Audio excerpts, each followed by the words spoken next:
Federico, we're back with another episode of App Stories, and this episode is brought to you by Instabug, DevonThink, and Pillow. Federico, what's up with you today? I'm good. I've been busy working on the iOS review these past few days. We talked about my setup in Obsidian in the latest episode of Mac Stories Unplugged, our podcast for Club Mac Stories members. So if you missed that, go check it out. But I'm really happy with how things are going. I'm getting started on the iPadOS chapter. And as I'm recording this, I'm still waiting for beta 3. So I'm trying to be cautious with features that may be subject to change, like, Safari, for example. I'm trying to be extra cautious with the things, because this happened to me before in previous years. It's a hard lesson that I've learned years ago. Like, it happened on a bunch of occasions that I wrote an entire chapter or an entire section that later had to be effectively thrown in the trash because it was not relevant anymore. So I'm trying to be extra cautious this time around, because I think we're going to see some changes this summer. Yeah, I think we will. And I think probably the areas, I hope that Safari is one of those areas. Another area that I'm cautious about writing about too early is FaceTime and SharePlay.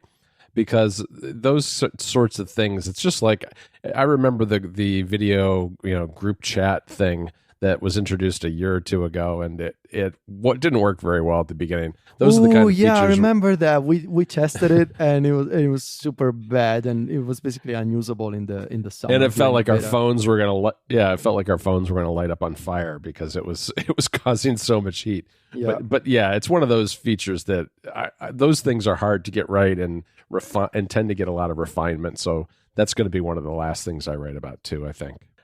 Federico, for this episode of App Stories, I really wanted to revisit a topic with you, which is app modularity. And we talked about this in January, and we talked about it very specifically in the ways that we had seen trends towards apps being broken up into different components throughout the system, whether it's widgets or shortcuts or whatever it happens to be. And I think that looking back at that now, only 6 months later, it was maybe the beginning of something that I think is maybe a broader trend that I want to think through with you, which is the idea of not just modularity, but a trend towards customization. Because what I'm seeing is, and I feel like this is almost like an evolutionary process of apps, because, there are some categories of apps where modularity, which we talked about in January, isn't even a big thing yet, or is just starting to emerge. And I think, for instance, of things like photography apps, because not too long ago, we got a bunch of great shortcuts integrations with Darkroom. But Darkroom's pretty unique in having shortcuts integration for its, deep integration for its photo editing app. And so I feel like those types of apps are really in the first stages of this sort of app evolution. And that the next step is more not just a widgetizing or modularity approach to apps, but it's allowing user customization. It's giving the users more control over not just the functionality of their apps, but how they look. And there's a bunch of apps we can talk about today, but I feel like those two things are related, and that the customization aspect of it is a very new and cutting-edge trend that we're seeing in fairly small number of apps, but it's definitely something that in the productivity space is becoming more important over time. Yeah, I think this is a fascinating topic, because I feel like modularity and customization, they go hand in hand. Because I feel like it's easier for an app that is already modular to also be customizable in a way that, like, if you've done the work as a developer and you've broken up your app in multiple components, right? You're taking advantage of widgets and shortcuts and, multiple platforms, extensions, all the features that we talked about before. I feel like it's also easier to let users customize all those different pieces. And really, we're going to talk about that in a few minutes, but you look at something like Carrot Weather and you see how this idea really clicks, right? Modularity and customization as being complementary to each other. I also think that it's interesting to talk about customization as functional customization and visual customization. Right. And I think we should try and tackle both aspects by using examples in this episode. This episode of App Stories is brought to you by Instabug. Building mobile apps presents some challenges. Bugs, crashes, performance issues can all be a nightmare for developers. But what if you could not only detect all of these issues, but understand the quality of your app from the user's point of view? Instabug's lightweight SDK grabs all of the insights you need to build quality apps through comprehensive bug and crash reports, performance monitoring, and real-time user feedback, all in one SDK. With Instabug, you can continuously monitor and measure the performance of your app as perceived by your users. Engage with your users by letting them report issues and questions right from inside your app. Get all of the information you need about bugs, crashes, and other issues, and fix those issues in record time, all with focus on privacy and security. And you don't need to worry about the hassles of switching to a new tool. It only takes a minute to integrate Instabug into your app so that it fits right within your workflow. With support for Jira, Slack, Trello, GitHub, Zendesk, or whatever you use to handle issues. Join over 25,000 top mobile developers around the world who use Instabug to ship high-quality apps. Go to try.instabug.com/appstories to check it out today. Again, that URL is try.instabug.com/appstories. Our thanks to Instabug for their support of the show. For functional customization, I feel like it's got a long history on the App Store. If you think about it, you go back years ago, right? You had something like Editorial, for example, that allowed you, one of the very first apps that allowed you to write your own workflows to enhance the text editor, so to enhance the basic experience in a way that the developer didn't necessarily intend to, right? And this, again, you go back years ago and you look at Drafts, right? Another example of an app that started another good one. as a scratch pad for your bits of text, for your ideas, and eventually over time sort of became this playground that allows you to put together, to craft your own experience. And so I feel like we could potentially categorize these apps and this kind of customization with the idea of plugins. So the idea that you can either make your own or install those made by others. Sort of you plug something into the app that customizes the experience and changes the experience. Something that's also interesting in terms of functional customization. This is one of the examples that you left in our document, which I think is an interesting one. Mm-hmm.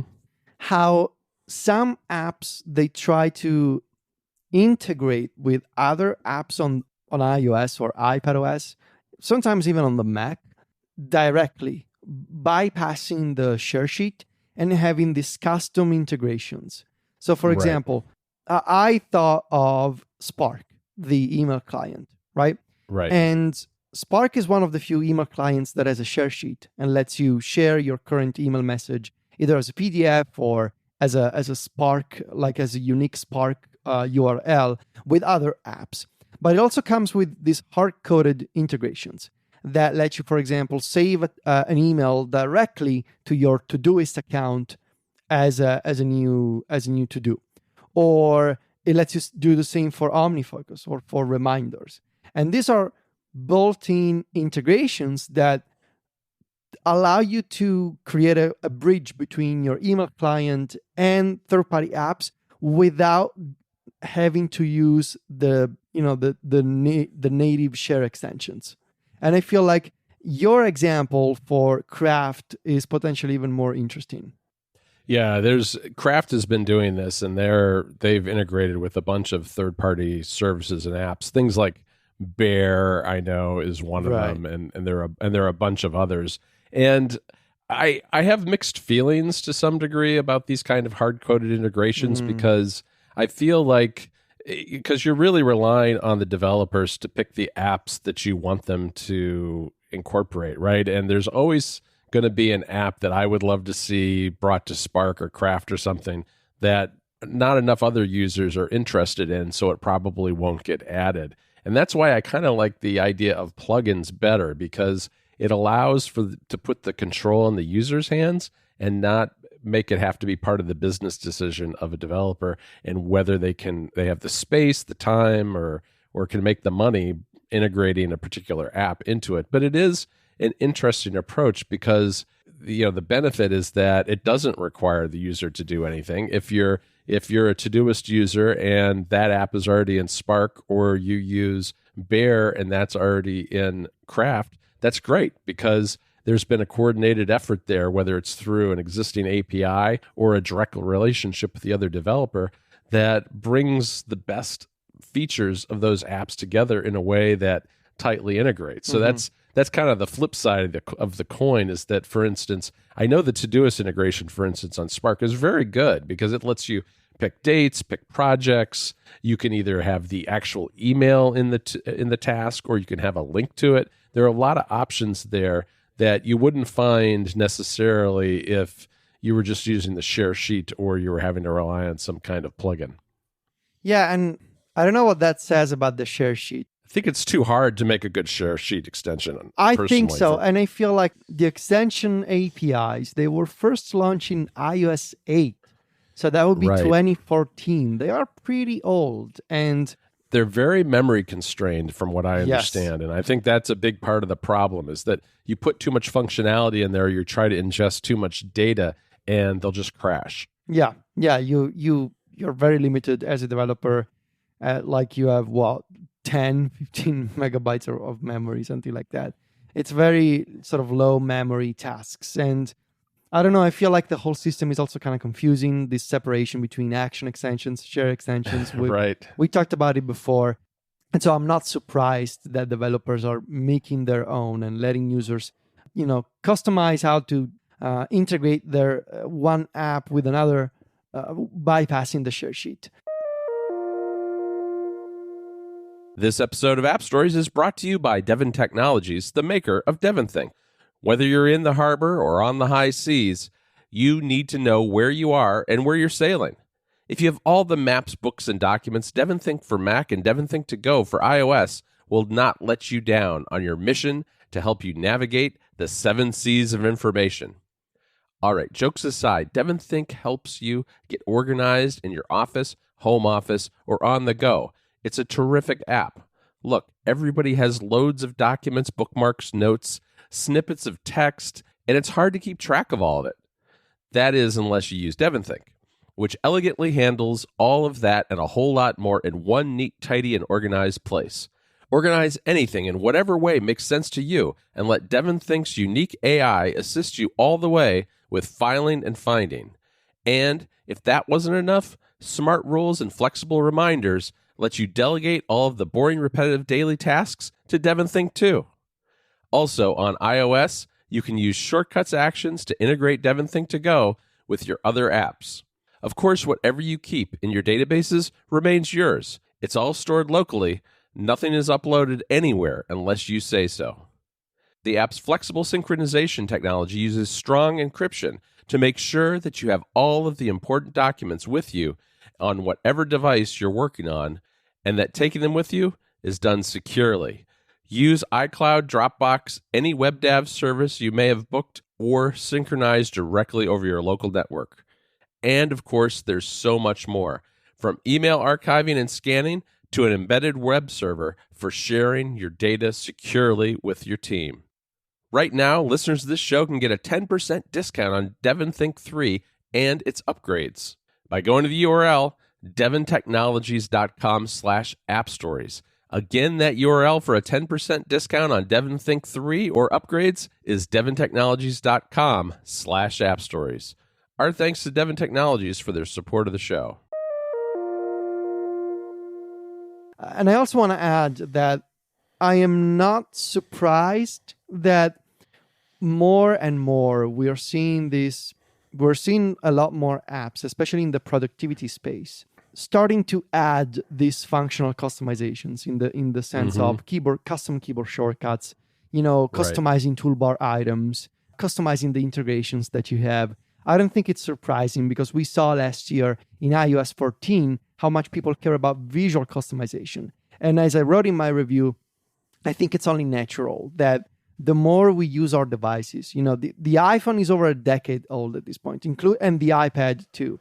And they are mature platforms. And for many people, for really millions, billions of people, they are their primary computers. And I feel like once you reach that threshold of maturity for a platform, it's only natural that you want to take control of it and you want to customize it and you want to make it yours visually and functionally speaking. I mean, you look at the Mac, right? And that's exactly what's also happening to the iPhone and iPad. And too, Federico, I think it's also I think part of this is based on the fact that the iPad is becoming a more robust platform over time, right? Because now we don't have necessarily the equivalent of some of the pro apps on the Mac, but apps are becoming more pro-like. And with that, there's functionality in some of these apps that people don't want or don't need, and so they can customize them to just focus on what's important to them. And I think that's pushing this forward a little bit too, especially on the iPad side.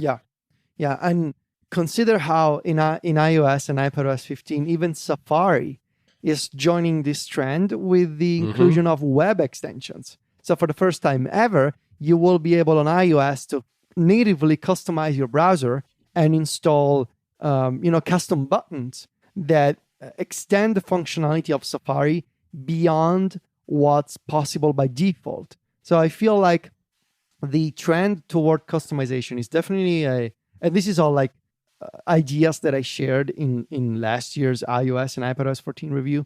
I feel like there's a component to this trend that is the result of the pandemic.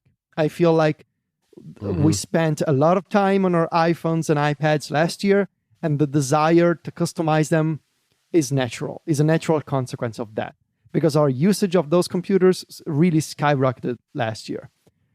But I also feel like it's natural because these platforms are mature now, especially on iPad, right? Where you can do multi-window and you have this modular platform that supports touch, keyboard, brand new keyboard shortcuts. There's a keyboard control in iPadOS 15. It's a mature computing platform. And so that kind of functional customization is a natural consequence of that. So it doesn't surprise me. I think that's right. Yeah, and again, I'm really excited to see what happens in Safari. But Safari isn't out yet. I mean, if you have the beta, and then again you got to find a compatible web extension in the beta. So we're going to talk about that in September. For functional customization, I feel like we should mention a few apps that really set the bar today. One of them is GoodTask.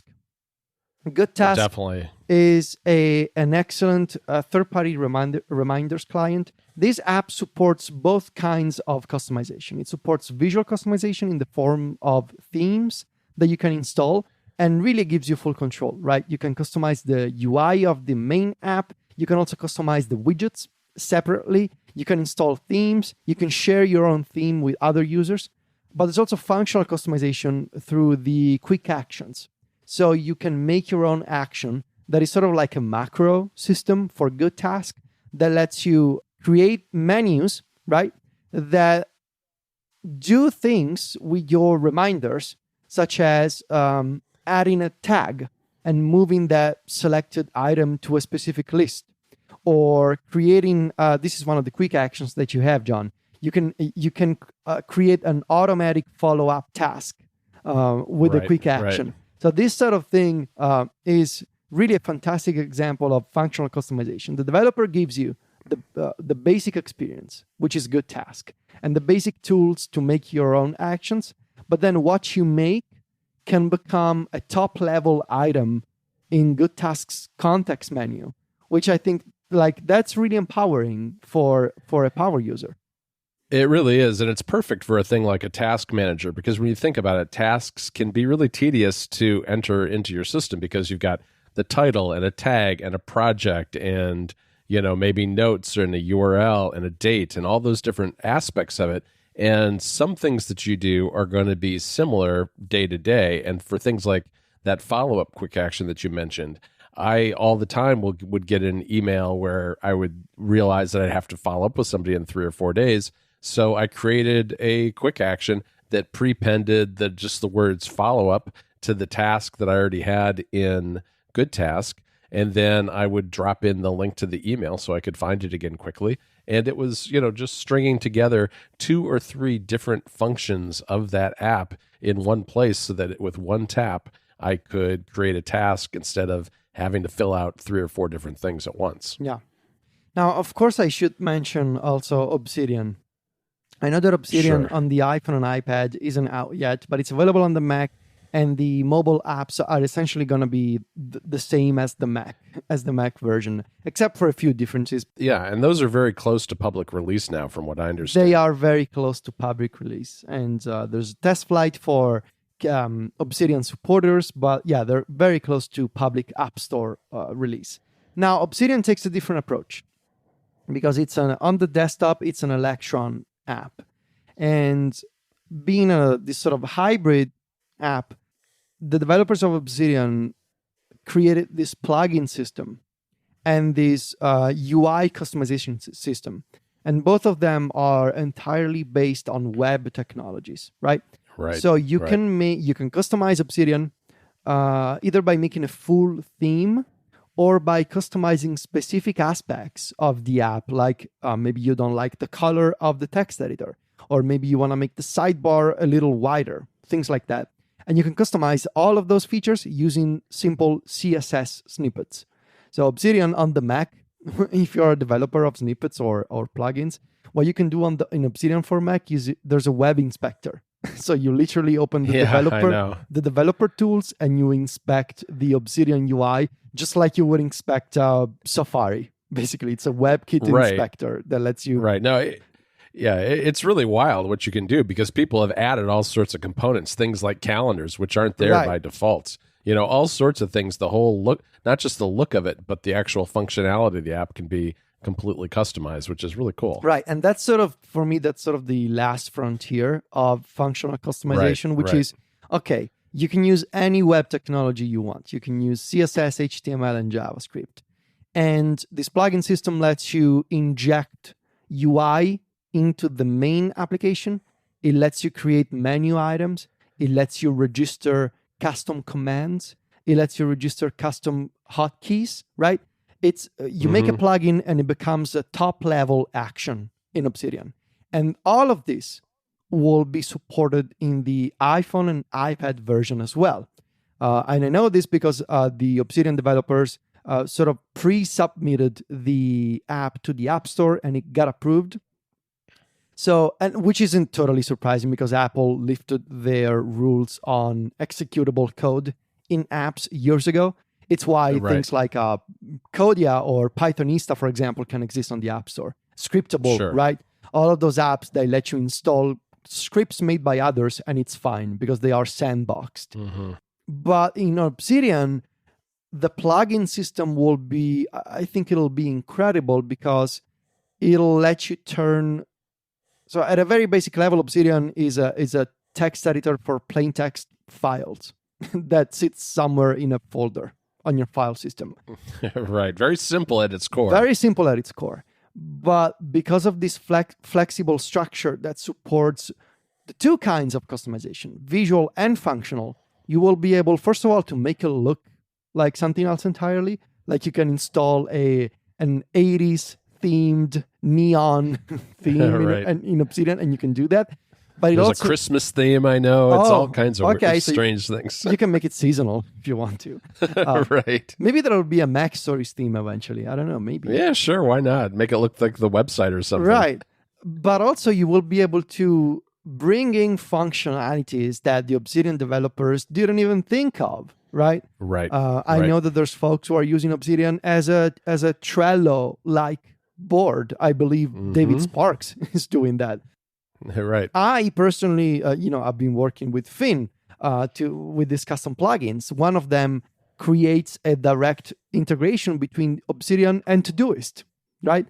And it's not like the Obsidian developers made the app thinking, oh, we know that people are going to make this and this plugin, and it's going to, they just said, okay, here's the tech, right? Here's the API. Here's what you can do.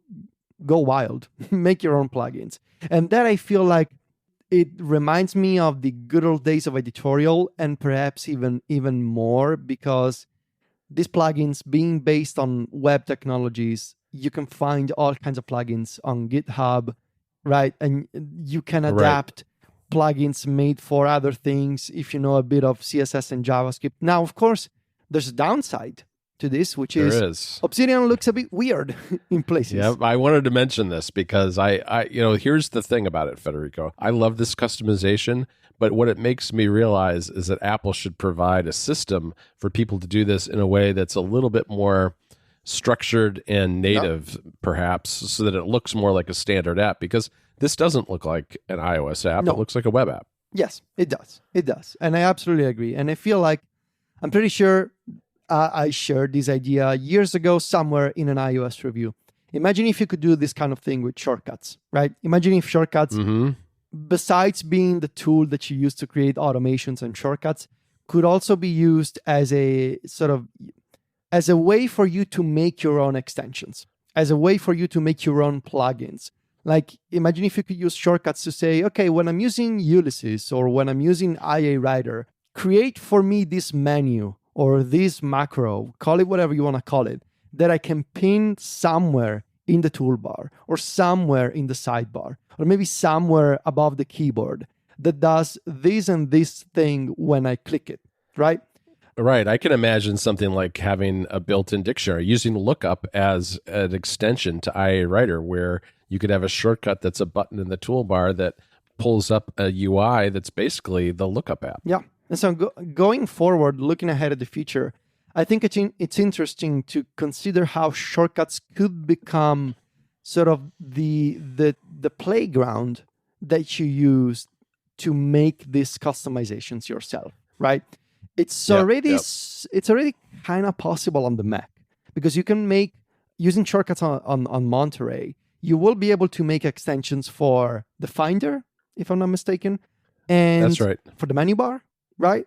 Yep. And you will, and apps themselves can run them. Apps can actually run them themselves. Apps can run them directly. So on the Mac, we can see, I feel like on Monterey, we can see the first signs of this potential direction where, sure, you have shortcuts and you can trigger shortcuts the old-fashioned way. You can use Siri, you can use keyboard shortcuts. But what if a shortcut was also a menu, was also a command that an app could trigger directly? Yeah, that would be fantastic. And I know Guy Rambo has written about this before, and I know we've talked to him about it, where, you know, he has this notion that's similar, I think, which is third-party extension points into third-party apps, so that two third-party apps could connect together and work together in tandem, which is essentially what you're describing with, you know, shortcuts being the glue in between. Now, you know, I think that's one of those things where it sounds great, but I bet Apple has a lot of security concerns about it, about data being passed between apps. Now, they did solve that with things like drag and drop when you're moving text between one app to another. So I would think it's a solvable problem, but it's one they just haven't tackled yet. Yeah. This episode of App Stories is brought to you by Pillow. More and more studies show that getting a good night's sleep can improve your health and well-being in more ways than you could ever imagine. Pillow is a simple app that can help you be more aware of your sleep patterns and make informed decisions to improve your sleep quality. All you have to do is wear your Apple Watch while you sleep, and Pillow takes care of the rest. It will track and analyze your sleep automatically, giving you a full report each morning. If you want to use Pillow with just an iPhone or an iPad, you can do that too, with the press of a button before going to sleep. If you have an Apple Watch, you can also get important information about your heart rate, trends, variability, heart rate dips, and blood oxygen levels for each sleep session. You can even record sounds like sleep talking, sleep apnea, snoring, and other noises that might be affecting your sleep. If your Apple Watch is a Series 6 or newer, Pillow will also display information about the intensity of the sounds during each sleep session and give you a rating of the exposure. Another valuable aspect of Pillow is helping you make informed decisions to improve your sleep. Pillow comes with a dedicated section where you can discover trends, get personalized insights, sleep tips, and easily compare your sleep metrics to your weight, steps, caffeine consumption, and other health metrics. If you want to wind down and relax before sleep or listen to something throughout the night, Pillow comes with an expanding collection of sleep aid sounds, guided meditations, bedtime stories, and music produced specifically for sleep. Pillow will wake you using your iPhone, Apple Watch, or iPad at the lightest possible sleep stage using its smart alarm feature. Starting with watchOS 6, Pillow's battery consumption is minimal too. Last but not least, Pillow is very privacy-minded. All of your sleep and audio data is encrypted and stored on your device and your iCloud storage account using end-to-end encryption. You don't have to register or create an account to use Pillow. You can use it totally anonymously, and it doesn't collect or send your personal data anywhere else. Pillow is free to download from the App Store and comes with a set of great features that you can use for free every single day. If you want to try Pillow's premium features, there's also an option to start a 7-day free trial. Just visit pillow.app to get started and learn more. Again, that URL is pillow.app. Our thanks to Pillow for their support of the show. Now, obviously, when we're talking about visual and functional customization, we should mention Carrot Weather. Yeah, we have to focus on Carrot because that's really, I think, in part what got me... that and Obsidian are the two apps that got me thinking about this topic, because Carrot Weather now is doing some amazing things with the ability to, it's broken its UI down into tiles essentially, and you can then incorporate exactly not just the look you want, but the data you want in different tiles in different orders that work with however you think of the weather, I guess. Yeah, and those two apps, Obsidian and Carrot Weather, they sit at the opposite ends of the spectrum. One is entirely based on web technologies, and the other is completely native. And Carrot Weather, not only is it native, but in being modular, you can see this relationship between the functional and visual customization and the modularity of the app. And what I mean is there's a direct relationship between how in Carrot Weather you can make a widget that shows you a specific set of data, right? You can make a widget that is exactly the data point you want to see, but that customization you also see inside of the app. So by virtue of being a modular experience that lets you mix and match different bits of data, right? Different components, you can also take advantage of that by customizing the app. So you go in settings and you say, okay, you know what? I want to see this tile that shows me humidity over the next 5 days. And you can make that, right? You can, that modularity, it's not only in service of widgets, extensions, shortcuts, Siri, and all those platform features. It also serves as a starting point to customize the app visually. And I feel like this is one of the, I think it's the greatest example of what we've been talking here on App Stories when it comes to modularity and customization now, and how the two are related and they can influence each other. And I think Brian Mueller absolutely deserved an Apple Design Award, because there's nothing else like Carrot Weather, or at the very least to the extent that Carrot Weather does this, right? Because it really integrates with all kinds of built-in Apple sort of made integrations, but it also uses all those modules to let you customize them and make them your own.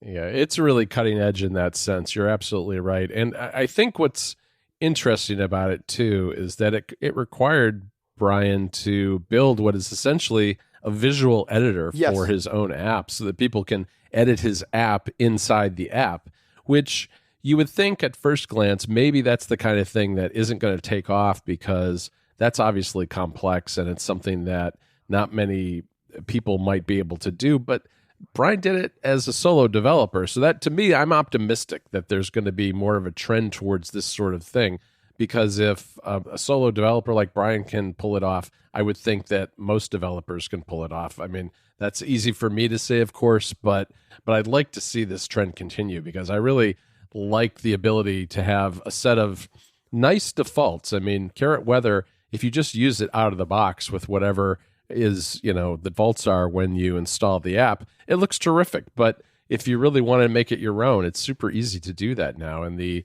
over time, even since this, that visual editor hasn't been in the app all that long, but Brian's already refined it and made it a lot easier to use than it was initially. So it's really coming along, and I think a good example of what other developers can look at to try to see if there's a way to incorporate that sort of functionality in their apps too.